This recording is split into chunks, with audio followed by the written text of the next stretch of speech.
Well, grand rising to all of you, my family and friends, and of course, welcome to Yolanda Monet's Motivational Moment. Before I start, I have to do my salutations. Abaragani, Assalamu alaikum, Ikadro. And now that I've completed my salutations, let's get into the meat of the message for today. Now, today we are going to continue on our series of communication, how language affects our everyday life. Language has an impact on our lives whether we realize it or not.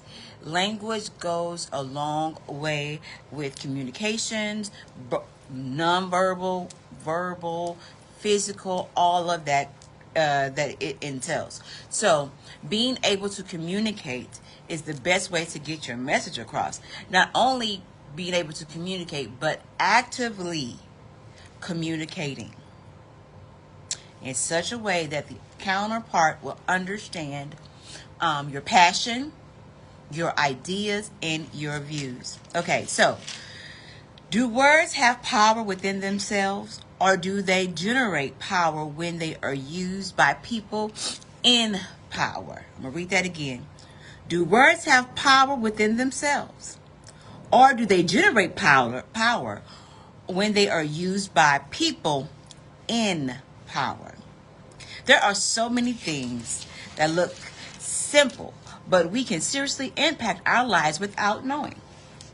Have you ever wondered, for instance, how language affects our everyday life? To take a few examples, when your speaker says, "Bring me a glass of water," or "Open the window, please," or "Would you mind typing this letter out for me?" How does the intent listener react to it? Does he or she quickly fulfill or deny such requests or commands that are sometimes made belligerently or sometimes polite? And what is the decision based on? This sets a question about the listener's behavior, leads to another set of important questions about functions of power within language. Like, where does the power of language to move the listener to specific activities, like fetching a glass of water or opening the window? In other words, do words have power within themselves, or do they generate power when the person who uses the power is asked? And why is it that some expectations, words, commands, or respect are so impactful on our lives? This write-up tries to seek simple answers to these pragmatic questions. Words as a loaded weapon. Language by no means just a means of communications or mundane aspects of life, but it is a vehicle of power. A word becomes powerful when used by a powerful person. As Carl Sagan, 1989, says, words can in fact be used as an instrument of power and deception, but it is never the words themselves. It should be doubled evil and poisonous, as has come in fashion. In this sense, a word can be defined as a loaded weapon which can could be used as an effective speech. But it is useful to know how words functions as a loaded weapon. While a physical weapon can kill someone by virtue of its physical force, a word can fulfill the intended purpose, ill or good, of its speaker by virtue of its cognitive force. Once a weapon can have no intention in itself to kill anyone, but it is powerful to hit and hurt people when it is used by a warrior. A word, too, has no intensive desire to hurt or heal a feeling, but it is ideologically loaded weapon to impact people's minds when used by interested or skilled speakers. Therefore, speakers who are trained and knowledgeable on litigation or negotiation of power of language can use language to serve their desired purpose or intent. In this sense, a word is a loaded weapon. We can see this particular act within our presidency at this moment. We can see how words or intent changes the minds and shapes the minds of other people, and depending upon their background, how it is interpreted. Okay, so when we say black people are all bad, then it goes back to the self-belief of the person that's receiving that message. Black people or people of African descent will say that's not true. Some black people may say that is true, just like some white people say that is true, and some white people say it's not true. So it all depends on your background or the black history, what you have been presented, how this has affected you, which will in turn dictate how you act or react to what is being said.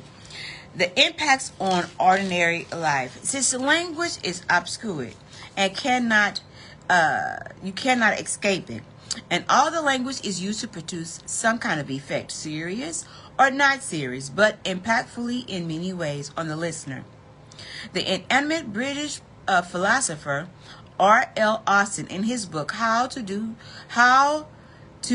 Things with Words, says that virtually all speakers are made to get the things done. Every expression is a speech act. Even the ordinary expressions have extraordinary force, which can result in the effect on the hearer. We can illustrate this point with some common examples. When the police say you're under arrest, the accused cannot escape. When the judge in court says it is decided, it's become a verdict which has to be obeyed, which a Christian priest in the church says, I now pronounce you man and wife. A man and woman are declared to be married. When a Muslim says to his wife, talak, they are saying to get divorced. These expressions look quite simple in themselves, but they are quite powerful. There are countless such expressions, and while some of them have had a significant impact on our lives, the impact of some are only minimal. But regardless of the intent of the effect, no speech is without an effect altogether. Be mindful of the words that come out of your mouth. They can either build, kill, or destroy. The tongue is very powerful. You can make people do, say, and think things that they had really not come across it until you brought them up. Especially when you are an atmosphere changer, you really have to watch how you maneuver around, how you speak to people, how you generate different words, how different things are communicated toward that person or those people. Now, the impact of political catchwords. The most visible effect of language can be used in the field of politics. In our lifetimes, we have heard thousands of speeches made by politicians where they speak to the audience to persuade them to be organized in their party, or they are citizens to vote for them in the election. And the politician leaders persuade millions of people by using common catchwords like freedom, liberty, equality, social justice. Ideas like gender equality, social inclusion, and people's welfare have become more recent catchwords.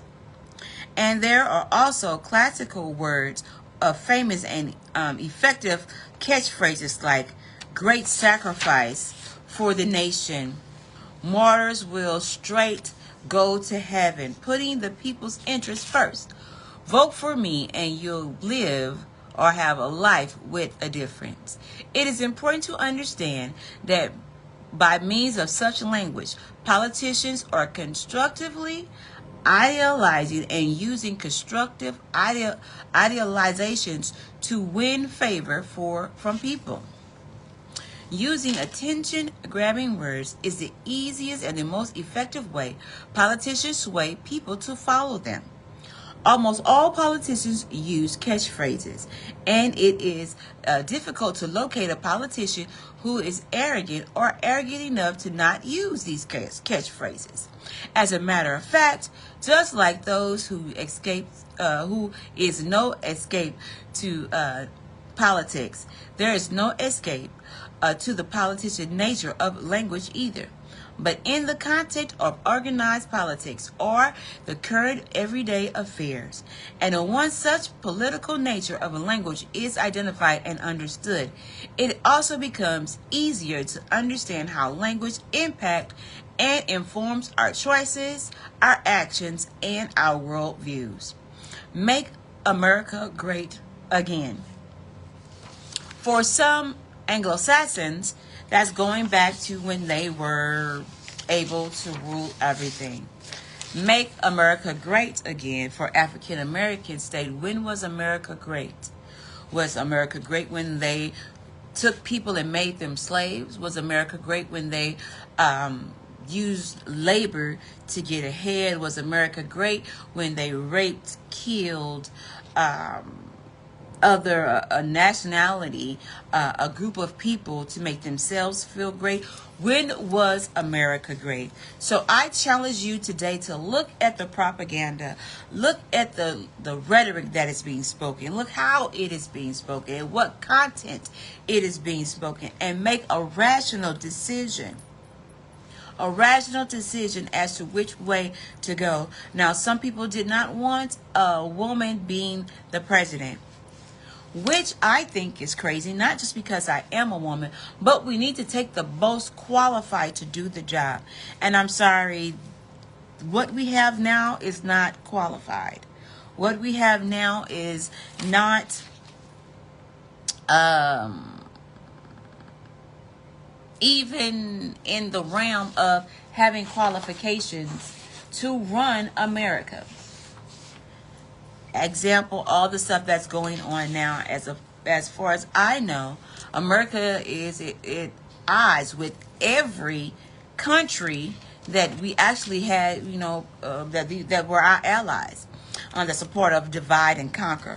Look at the bigger picture. Look at how things are being put in place to divide, separate, and conquer. Like when a person takes over a company, the first thing they do is get rid of all of the old leadership, so they cannot have hierarchy within their hierarchy.